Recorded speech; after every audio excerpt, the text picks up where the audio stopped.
구약성경 출애굽기 28장 15절부터 30절까지 말씀입니다.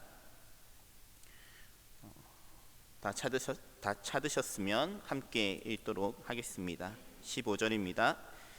너는 판결 흉패를 에봇 짜는 방법으로 금실과 청색, 자색, 홍색 실과 가늘게 꼰 배실로 정교하게 짜서 만들되 길이와 너비가 한 뼘씩 두 겹으로 네모 반듯하게 하고 그것에 네 줄로 보석을 물리되 첫 줄은 홍보석 녹주옥이요 둘째 줄은 석류석 남보석 홍만호요 셋째 줄은 호박 백만호 자수정이요 넷째 줄은 홍석 호만호 벽옥으로 다 금태에 물릴지니 이 보석들은 이스라엘 아들들의 이름대로 12이라 보석마다 12지파의 한 이름씩 도장을 새기는 법으로 새기고 순금으로 노끈처럼 따은 사슬을 흉패 안에 위에 붙이고 또 금고리 둘을 만들어 흉패 위 곧 흉패 두 끝에 두 고리를 달고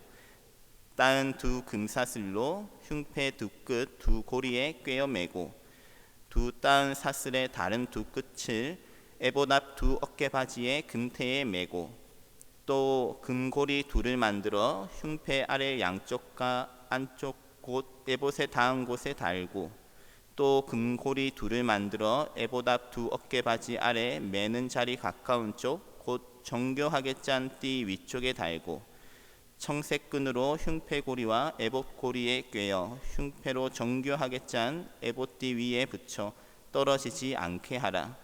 아론이 성소에 들어갈 때에는 이스라엘 아들들의 이름을 기록한 이 판결 흉패를 가슴에 붙여 여호와 앞에 영원한 기념을 삼을 것이니라.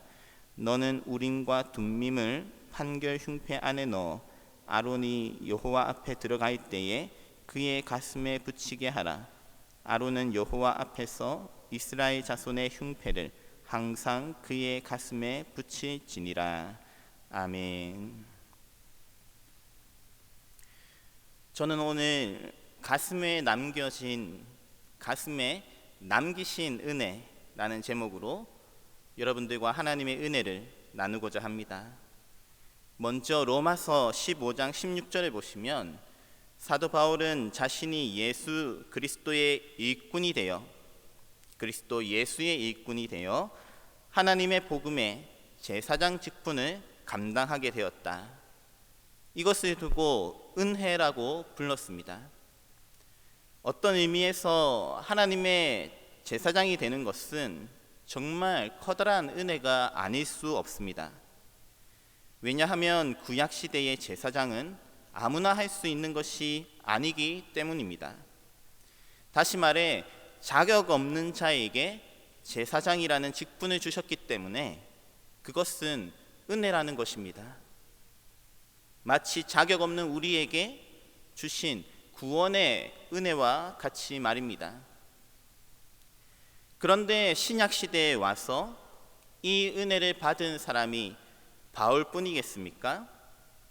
베드로전서 2장 5절에서 베드로는 신약시대 성도들을 향해서 너희도 산 돌같이 신령한 집으로 세워지고 예수 그리스도로 말미암아 하나님이 기쁘게 받으실 신령한 제사를 드릴 거룩한 제사장이 될지니라. 너희도 거룩한 제사장이 될지니라.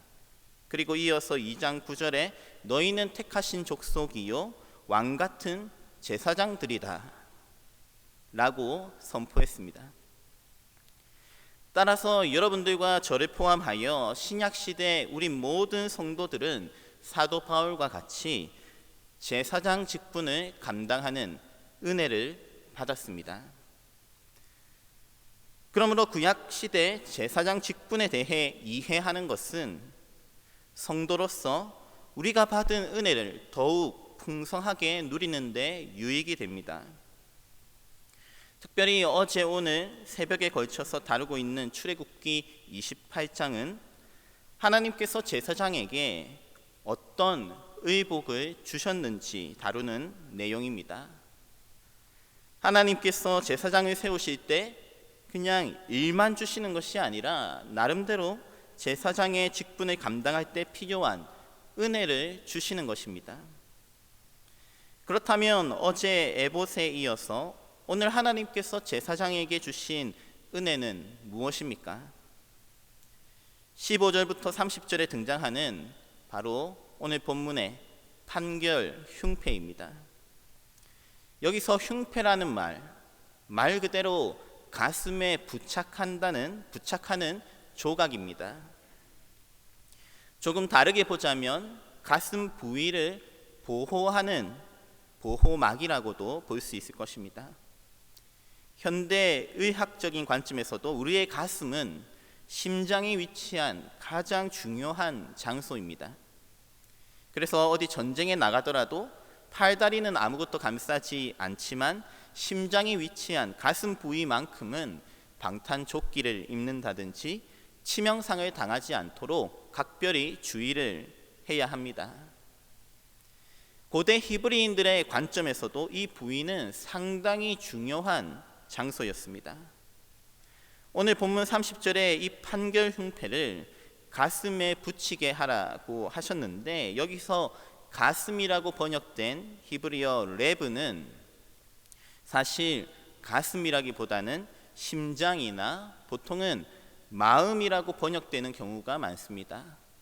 뿐만 아니라 이 레브라는 단어는 굉장히 다양하게 번역되곤 하는데요, 생각, 지식, 양심, 영혼, 그렇게 다양한 의미를 가진 단어가 바로 이 레브라는 단어입니다.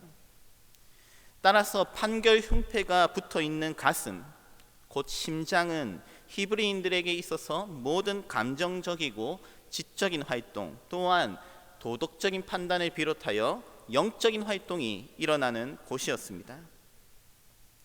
따라서 하나님께서 제사장에게 이 흉패를 주셨다는 것은 우선 우리의 마음과 생각과 영혼을 지켜주신다는 의미입니다.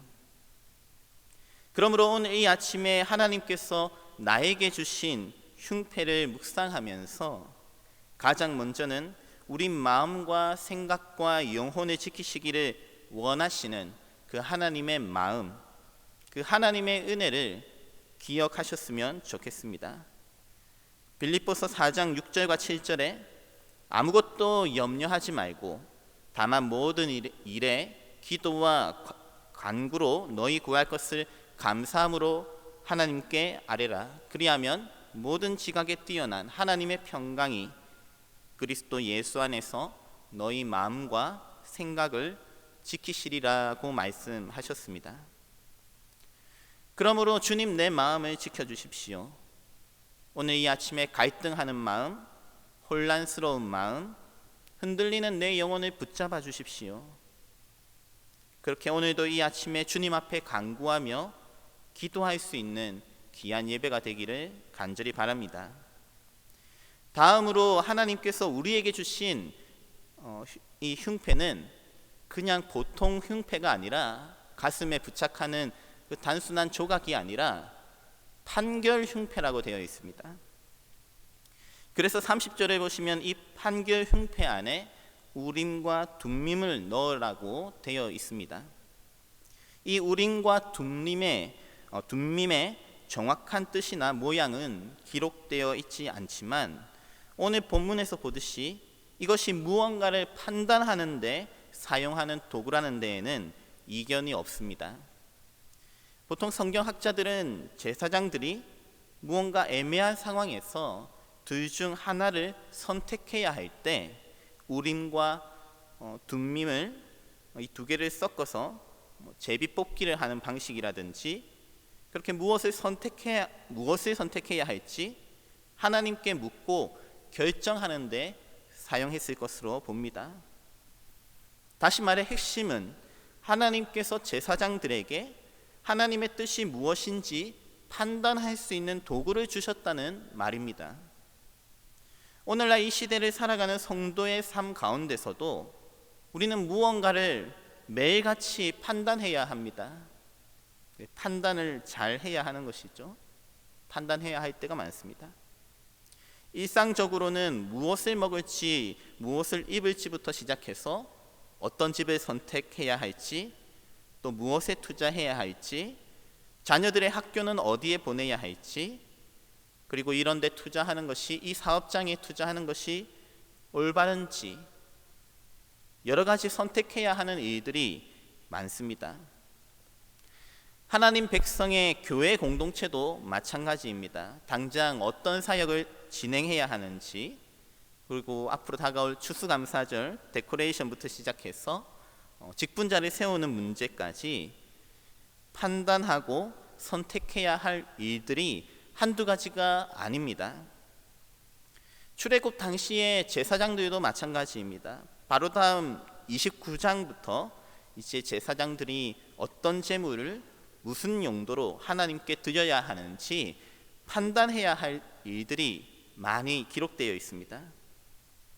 그 제사의 성격부터 목적까지, 그리고 그러다 보면 이것이 죄인지 아닌지부터 시작해서 누구에게 책임이 있는지 판단해야 하는 상황이 많은 것입니다.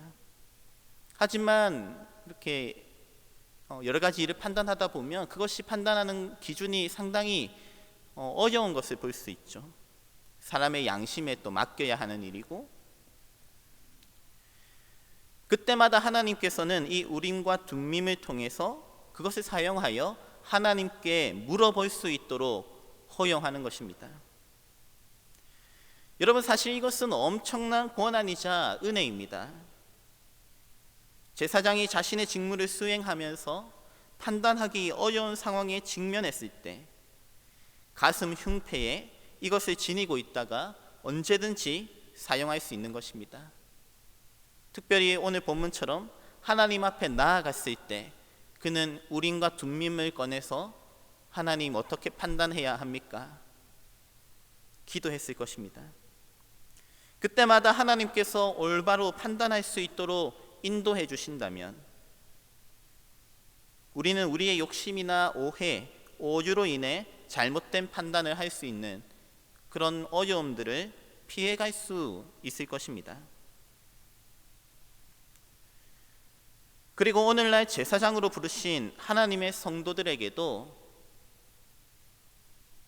동일한 은혜가 있는 줄로 믿습니다.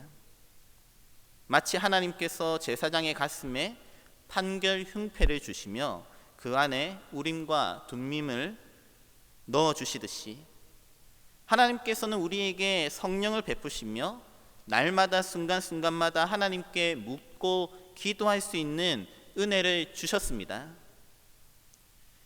따라서 사랑하는 성도 여러분, 여러분들이 교회의 직분을 감당하든 가정에서, 직장과 사업장에서 우리는 모두 하나님의 제사장으로 부름받았음을 기억할 수 있기를 바랍니다. 당연히 우리는 그곳에서 무언가 판단해야 할 일이 많습니다. 그러므로 이 아침에 하나님 앞에 무엇이 올바른 길인지, 무엇이 가장 유익이 되는 길인지 묻고 기도하시기를 바랍니다. 그렇게 하나님께서 우림과 둠밈으로 다양한 상황을 통해서 우리에게 응답하시는 줄 믿습니다. 그것이 우리에게 주어진 두 번째 은혜입니다. 마지막으로 오늘 하나님께서 주신 판결 흉패에는 여러 가지 보석이 있음에 주목하시기 바랍니다.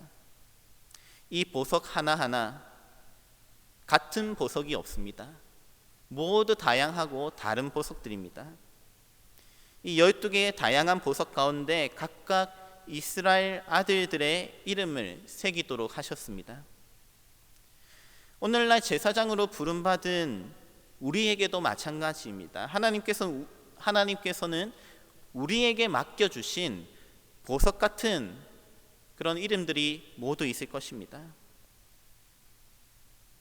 하나님께서 우리에게 맡겨주신 그 보석 같은 이름들, 가정에서는 우리 배우자나 자녀들, 그리고 직장에서 함께하는 동료들, 또한 무엇보다 함께하는 교회 공동체의 사역자들과 직분자들과 목자와 목원 지체들, 그런 보석 같은 이름들을 우리의 가슴에 새기도록 하셨습니다. 그런 귀한 사람들을 붙여주셨습니다. 따라서 그들을 붙여주신 것이 우리에게 얼마나 큰 은혜인지 우리가 오늘 이 시간 기억했으면 좋겠습니다. 그리고 이 시간 하나님께서 우리에게 기도하라고 맡겨주신 이 보석 같은 이름들을 기억하면서 그들을 위하여 기도하시기 바랍니다. 오늘 저는 여러분들과 하나님께서 판결 흉패에 남기신, 제사장의 가슴에 남기신 세 가지 은혜를 나누었습니다. 먼저 우리의 마음과 생각과 영혼을 지키시는 은혜, 그리고 두 번째로 우리가 잘 판단할 수 있도록 기도하면 응답해 주시는 은혜, 올바른 판단으로 이끄시는 은혜, 그리고 마지막으로 우리에게 주신 보석 같은 이름들, 하나님의 백성들과 교회 공동체, 지체들을 은혜로 주셨습니다. 이 세 가지 은혜를 기억하시면서 기도하실 때 하나님께서 여러분들과 제가 성도로서 제사장의 직분을 능히 감당하게 하실 줄로 믿습니다. 그렇게 오늘도 복음의 제사장으로서 귀한 직분을 감당하시기를 주님의 이름으로 축원합니다. 함께 기도하겠습니다. 하나님 아버지, 오늘날 저희들을 복음의 제사장으로 세워주시니 참으로 감사합니다. 많은 사람들을 하나님 앞에 이끌며 또 영적인 리더십을 가지고 가정과 교회를 이끌어가게 하시니 참으로 감사합니다. 우리 모두를 그와 같은 거룩한 성도로 불러주심에 감사합니다. 하지만 우리에게 부족한 것이 많이 있습니다. 또한 일상생활 가운데 부딪히는 어려움들 많이 있습니다. 또 판결해야 할 때, 무언가를 판단해야 할 때 부딪히는 여러 가지 갈등들이 있습니다. 하지만 오늘 하나님께서 이 제사장에게 주신 그 가슴에 남기신 은혜 기억하면서 기도할 수 있게 하여 주시옵소서. 그때 하나님께서 우리의 마음을 지키시고 영혼을 지키시는 은혜 주실 줄 믿습니다. 또한 바른 판단을 할 수 있는 은혜 주실 줄 믿습니다. 무엇보다 우리에게 보석 같은 귀한 지체들을 또 지켜주시는 줄로 믿습니다. 그와 같은 은혜를 가지고 오늘 하루도 승리하는 하루 되게 하여 주시옵소서. 오늘 하루를 온전히 주님 앞에 의탁드리오며 예수님의 이름으로 기도하옵나이다. 아멘.